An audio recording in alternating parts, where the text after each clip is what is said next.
Hey Jefferson, welcome to a new week. I'm glad to be here with you today. We continue to talk this month about women and Women's History Month. It's really exciting. So I wanted to continue that conversation this week because there is so much to celebrate. And today we're going to be talking about a special woman out of one of my favorite books that I have. So it's called Rad American Women A to Z. It's such a great book. And the illustrator is actually a local woman. She's an art teacher at Berkeley High School, where I used to work, so I know her. There's also another book called this one's called Rad American Women, but the other one's called Rad Women Worldwide. So it's about women from around the globe. Get it from the library if you can. This week we're going to be talking about Maya Lin, an amazing artist, a woman artist, a female artist, who really paved the way for many others. And what I want you to remember as I read through her story to you is that sometimes when there's art involved, it might not seem like it's the most important thing. I know that we really celebrate art at Jefferson because art is really special and amazing and important. So I really want to stress that today. And the reason why I find it to be important is because it can really help with those feelings, friends. So I know that I like to talk a lot about feelings, but I want you to remember that art can really be healing. Art can be a profession. It can be a job, a career. You can be a teacher as an artist. You can just have art as a hobby. Or maybe you just use art as a way to cope or work on or deal with strong feelings. We've all had some strong feelings this year around distance learning, around COVID, losses, pauses, right? Changes. So this is an important story today, just about how art is so important. How are you going to use art to help you with your feelings? I like to use art as a form of coloring. I love to color when I'm feeling stressed out. It's really calming to do that. You can color in a coloring book if you like that. I really like that. I like to have what we call structure or some lines so I know where to color. Some people just like to draw. Some people like to paint. Some people like to sculpt or build things with their hands.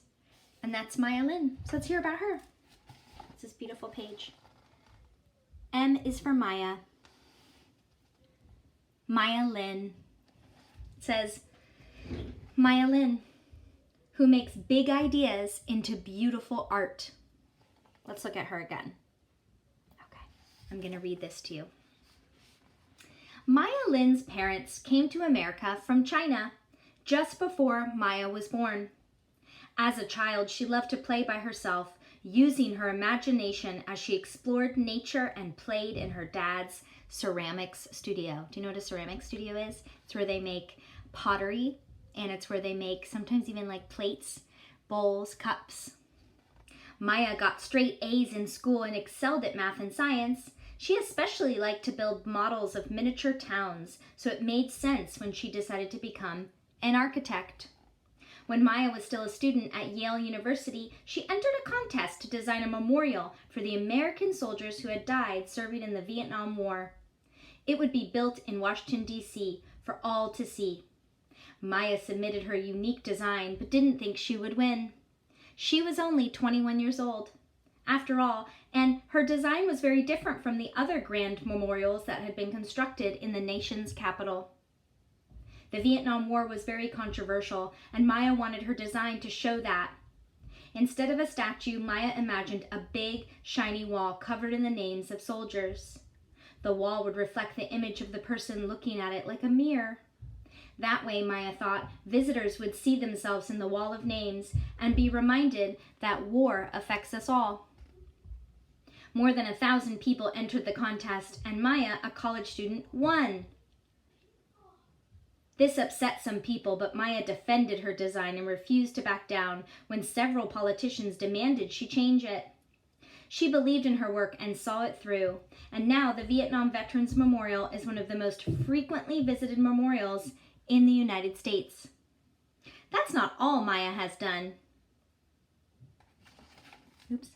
I hope you can't see that message that my battery's low. She continues to work as an artist, making giant sculptures inspired by natural landscapes and science. She is passionate about the environment, and sometimes she uses garbage and recycled materials, including her children's old toys, to make art. She has also designed parks and other memorials, including the Civil Rights Monument in Montgomery, Alabama. So cool. Maya Lin. Yay. So again, how are you going to use art to help you to calm down? You don't have to be an artist or a professional artist like Maya Lin was, right? But it's a reminder that art can be very healing. Art can be a form of justice and fairness, as Maya made it, right? A form of remembering things that were hard for us. How are you going to do that today? With a drawing, a painting, maybe with Play-Doh, friends? Okay, even shaving cream. Spray it out, write in it, sand. Have fun with it and see how it makes your body feel when you're doing it. Great to see you this week, Jefferson. See you next week.